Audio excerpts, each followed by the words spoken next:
இங்கே நிறைய பேர் பிலீவ் பண்ணுறது இதுதான். ஜிம்முக்கு போக ஸ்டார்ட் பண்ண உடனே whey protein, creatine, pre workout, post workout இஷ்டத்துக்கு வாங்கி தள்ள வேண்டியது. நீங்கள் பிகினராக இருந்தால் தயவு செஞ்சு இந்த தப்பை பண்ணாதீங்க. நான் 2 இயர்ஸாக ஜிம்முக்கு போகிறேன். ஜிம்முக்கு போக ஸ்டார்ட் பண்ணும்போது என்னோட வெயிட்டு 56 kg. பட் இப்போ என்னோட வெயிட்டு 63 kg.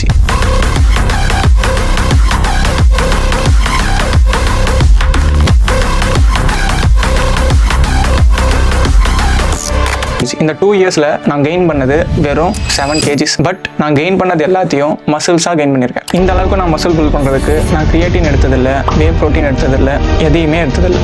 அது மட்டும் இல்லாமல் நான் ஒரு வெஜிடேரியன். ஸோ நான் முட்டை கூட சாப்பிட்டதில்லை. If you want to maintain your physique properly without taking any supplements, then follow me. Vegetables, fruits and nuts இதிலிருந்து எதெல்லாம் சாப்பிட்ணும் அப்படின்னு நான் ப்ராப்பராக சொல்கிறேன்.